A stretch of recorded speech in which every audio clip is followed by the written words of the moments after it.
What's up guys, welcome back to Deck Tech for Decks, and today we're doing a Precon upgrade on the Precon Tinker Time. Now, I really like the strategy of this deck, but there are some glaring issues. So this is going to be a 29 card upgrade, but there are going to be some flexibilities with these upgrades, right? We can either go the 23 card budget upgrade, or I've extended it to a 29 card budget out the window upgrade. So it's going to be flexible judging on your budget. Let me know in the comment section if you like this style or if I should just keep it simple. So what does this deck want to do? We want to create a lot of tokens with a lot of different names. That way our commander is making some massive little gremlins, right? So we have a lot of inanimate tokens, we have a lot of animate tokens, and there's just going to be a way to animate all of those treasure tokens, clue tokens, or food tokens, right? So now we're animating them and taking out our opponents in one fell swoop. We've added a bunch of ways to do that in the deck because currently there's only Rise and Shine, but I really like the idea of just casting something, turning all of our treasure tokens into giant creatures, and then, you know, they've got trample and our opponents are dead. So if that sounds like a strategy you're into and you want to get into this Precon, let's get into those cards we're adding. Alright guys, kicking it off with the upgrades, we have Lona's Cryptozoologist. This is a very creature-dense deck, so we're going to be able to create a lot of clue tokens with her. Additionally, we do have that ability, but I don't really think we're going to use it in this deck because stacking up artifacts is exactly what we want to do. You know, unless there's a board wipe, then that'd be a perfect opportunity to set that ability off. Our next one is Sphella, Ice Shaper. I really like this girl because honestly, you're tapping for more mana and that does buff up our little gremlins. Additionally, that ability is a lot more broken than, you know, the little zookeeper over there. Mere Battlesphere. I'm really excited about this one because we do have a lot of ways, like I said, to turn all of your tokens into one form of token. So if we turn every token into a mirror, this can just be lethal. Tago. Alright guys, let's make a lot of rocks and then throw rocks at our opponents, because why not? 1, buffs the gremlins, and 2, it's just fun. Look at this guy with his rocks, he's so excited. Skitter Beam Battalion. Super flexible card, right? We can either have them enter in as 2/2s or we can have them enter in as 4/4s. Pretty awesome, and it creates an instant board state, so why not? Master Thopterus. Not only is this card advantage, but it's still creating us a token of a different type, buffing those gremlins. I think you guys can see a theme here, and you can see like the cohesiveness come together with the card advantage, and you know, creating different token types. Ichtekik. I really like this guy, right? Because he can buff our whole board in a scenario where we're creating a ton of creature tokens, and we turn all of our creatures into golems, right? Now, we're sacrificing our clues, our food, and our treasure tokens, and our board's just getting buffed to the moon. That sounds broken. Additionally, Brutaclad can go ahead and solve that problem for us, right? Brutaclad can go ahead and turn all of our creatures into those golems, and now we're able to do some broken stuff. Additionally, this guy will go ahead and create some mirror tokens, getting us a different token type. Stolen Identity, a super solid card with that cipher ability. Now that's something you might not be familiar with, but it basically just gives a creature the ability of the card. So you're going to be able to create 2 tokens that turn, right? Use the Stolen Identity, create a token, and then you attack with the creature you ciphered it onto, and you get 2 tokens, and additionally you can just do that every turn. Pretty good in the deck. Adrix and Nev. Now, this does break the budget a little bit, but they're so broken it's worth it. You're going to double up on the goblins, you're going to double up on the treasures. This is a token deck, and it's going to get insane once we get this guy onto the battlefield.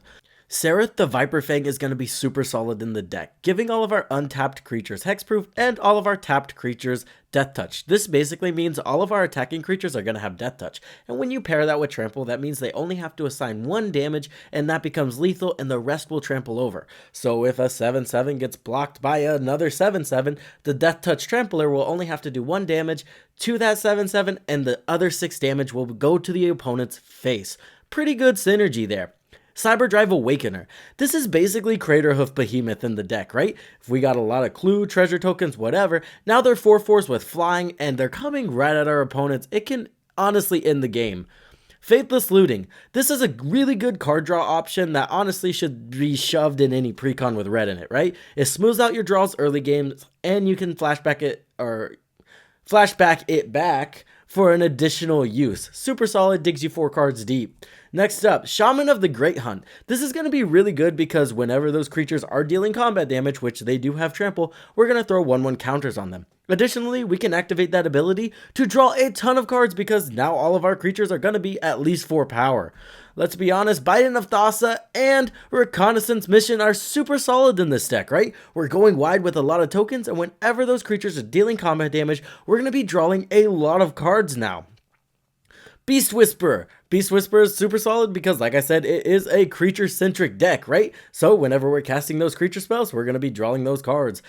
Beast Within, a super solid removal spell that kind of breaks the color pie a little bit, right? We're going to be able to get rid of any permanent with this. Now, Fade from History. I see a lot of new players make this mistake. They don't include mass removal that, doesn't jive with their strategy. So if it's an artifact strategy, they don't include artifact mass removal. But you're not going to be winning 100% of the time. I was just in a game the other day where one of my friends was popping off and the other one was playing Adrix and Nev. I was like, hey man, we need a board wipe. He's like, it's a token deck. I don't have any board wipes. Don't be that guy. We need board wipes for every strategy just in case, our deck's not doing what we want to do. Blasphemous Act. This card's really good in the deck, especially if we cast it before we animate all our tokens. It's going to feel like a one-sided board wipe, right? Alright guys. Let's get into we do have Genesis. Genesis is going to be amazing. He just kind of sits in the graveyard and then recurs your important pieces. Moving on to the non-budget section of the upgrades, we have Wormcoil Engine. This guy's going to be insane in the deck. Imagine if we turn all of our creatures into Wormcoil Engines, right? Now they all have Death Touch and Lifelink. And remember, Death Touch and Trample synergize insanely well together. So our opponents are going to be taking 5 to the face even if they're blocking. Additionally, if they die, boom, we just get more tokens. It's a win-win. Shared Animosity, right? A lot of our creatures are going to be sharing typing. And what I like about Shared Animosity is it doesn't just work like Coat of Arms, right? This works if you attack with 3 dragons and 3 goblins. They're both going to get +3/+3 because that's how many you have of that creature. It's really good because we're going to be creating a lot of tokens in the deck and not all of them are going to be the same creature type. Additionally though, whenever we do turn all of our tokens into one type, it's going to be insane. Bootlegger's Stash. Just another way to get those non-animate tokens onto the battlefield, right? We're tapping our lands for mana, we get treasure tokens off of that, and then we reanimate those treasure tokens to take out our opponents. Old Gnawbone. Again, we're doing a lot of damage, and Old Gnawbone's gonna make it to where we're creating a lot of treasure tokens when we deal that combat damage. And then, like I said, we can reanimate that or change it into a creature and deal even more damage. The Reaver Cleaver. Again, just another thing that creates treasure tokens on damage. Treasure tokens actually kind of busted, right? They're mana, and we can animate them to go ahead and take out our opponents. Pretty solid. Lastly, we have Orin Frostfang. Not very cheap, but again, it gives all of our creatures Death Touch, which synergizes with that Trample. Additionally, now they're just drawing cards. It works perfectly with the deck. And that's going to do it for all of our upgrades. Now, let's get into what we're going to cut from the deck. Okay, we can get through this a lot quicker without my face in the way, so let's get into it. These first cards were cut simply because they costed too much mana. Sharding Sphinx, Spine of Ish-Sa, Aid from Cowl, Junkwinder, Hellkite Igniter, Workshop Elders. Now, I do agree it would be super fun to one-shot someone with Hellkite Igniter, but for 7 mana, and then you have to pump it when it enters the battlefield, you're going to have like 12 mana to really make this worth shoving in the deck, and honestly, late game super fun, but early game really doesn't do much. Now, this next set of cards were cut because they did synergize with the deck, but I didn't think the bang for buck was there. Whirler Rogue. This one enters the battlefield, and then it did what it did, right? It doesn't do anything past that unless you blink it, and this really isn't a blink strategy. Bloodforged Battle Axe. Now, I think this one might be a little controversial, but honestly, I think it's too slow, and I don't like having to pay that equip cost, right? You play it, you equip it, then you deal 1 damage, you get 1 token. Then you get 2 tokens, but now you're paying 4 mana to equip those 2 tokens.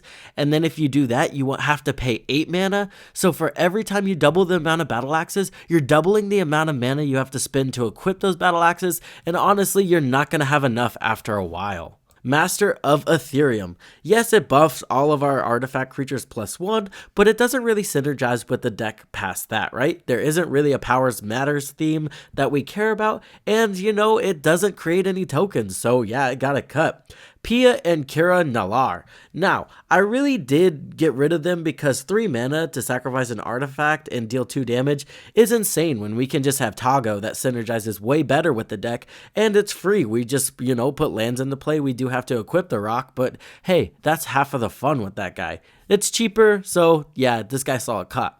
Vampire's Vengeance. It's solid against, go wide strategies, but so is Blasphemous Act. And it's a one-off that creates a blood token. It's really, there's not the bang for the buck, right? Combine Chrysalis. It creates tokens, and it gives creature tokens flying, but it doesn't create artifact tokens. So it got a cut because it's kind of like acting like it synergizes with the deck, but it really doesn't. Gilded Goose. While this one does synergize with the deck, the problem is there's not a lot of food token creation in the deck, right? And once we run out of food, we're going to have to pay mana to create more food to add more mana. Like I said, the bang for buck's just not here. Saheeli is another one of those cards that acts like it synergizes with the deck, but doesn't really. A target artifact you control becomes a copy of another artifact we control. Pretty decent, right? But it's not adding any new artifacts minus those servo tokens that trigger on non-creature spells, and this is a creature-centric deck, so I decided to cut her and go heavy into the creatures. Workshop Elder. Honestly, too expensive for what it does, and like I said earlier, it reanimates one, but we want to reanimate everything. This is a go wide strategy, not a go tall strategy. In our next category, it's random cards they threw in the deck. Everquill Phoenix, definitely a trap card, right? It acts like it wants to be part of the strategy, but does nothing else but create that token. We want our cards to do more than just create a token. We want to gain value off of those tokens, and it can't create them at mass. We're not mutating a lot, you know what I mean? Garapur Ether Grid. I'm just going to say this. Tap 6 artifacts, deal 3 damage. No thank you. Pain Distributor. Now let me ask you a question, guys. If I told you I'd give you a treasure token and you had to take 1 damage, would you do it? Well, there you go. This guy is basically only good whenever your opponents are using a heavy treasure token strategy, right? If they've got a smothering type, they might have to think twice about sacrificing all those tokens. But I'm way more interested in making sure my deck works than worried about what the opponents are playing. I'll play removal for that instead of just, kind of like stacks pieces where you're paying damage to sacrifice your treasure tokens. Fiery Confluence. There's just better removal. Weirding Wood might be a decent include if it didn't investigate, right? We already have a ton of clue generators in the deck. Having 2 clues instead of 1 does nothing for our gremlins. We want different artifacts. As this entered the battlefield and gave us some weird niche artifact, maybe worth it, but it's just not here. Struggle and Aftermath. Again, I think there's just better removal here in this scenario. And lastly, we cut a forest because I think 37 is the perfect number as long as you include card draw.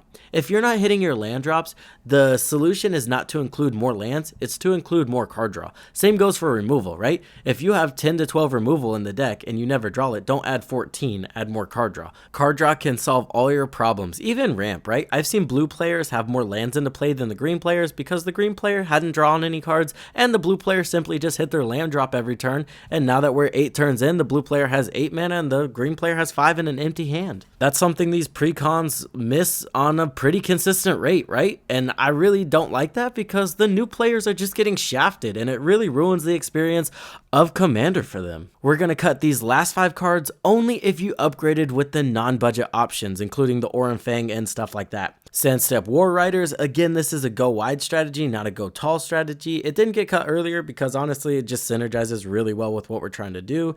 Dance with Calamity, while I think this card's pretty decent, 8 mana is pretty steep, and honestly, you could whiff if you, get confident and exile something with a pretty high mana cost. Echo Storm. I like cards like this in partner decks where you're casting multiple commanders, and honestly, I really hope we don't have to cast our commander a lot. Additionally, it really doesn't synergize with our commander because it doesn't turn a creature into an artifact, and it copies an artifact we already control, not giving us new artifacts. Ichor Elixir. I kept these Plane Chase cards in for the most part just in case people wanted to play Plane Chase, but in a scenario where you're upgrading, we need to cut cards and that, hit the chopping block. Curse of Opulence. Again, not terrible in the deck, but honestly, the last thing I want to do is be giving our opponents ramp, right? Especially ramp that they can stack up. Treasure tokens are one of the most broken things. Well, I guess these are technically gold tokens, but it's the same stuff. I kept it in the budget upgrade, but honestly, we're going to get a lot more value out of the Reaver Cleaver and Old Gnawbone, right? So that's why it sees a cut here. Lastly, guys, that's going to do it for this deck tech upgrade. Now, I will be doing all 5, so if you haven't subscribed yet, please do. And let me know in the comments below what you think. If this helped you out, what you like about me doing a lot of upgrades instead of just 10 cards in, 10 cards out. I honestly don't think the 10 cards in, 10 cards out is a very good way to do upgrades, because it kind of just feels like you're playing the same deck. It's still a Precon. Half of the people doing these 10s in, 10s out, I mean, I'm not trying to call anybody out, but they would not play that deck. That deck would not perform well against their other decks. This deck, I believe, can perform against some of the decks I built, and a lot of them, honestly. I build it to my standard. I don't want these videos to be a start to your upgrade. I want this to be a one and done. You have a playable deck now, and you don't have to worry about it. So, if you've listened to me ramble this long, let me know in the comments below if you like the way I do these upgrades, or if you'd rather just 10 suggestions and, a quick, faster video that's not, as long form and informative. As always, I hope this helped you in your deck building endeavors, and I'll see you in the next one.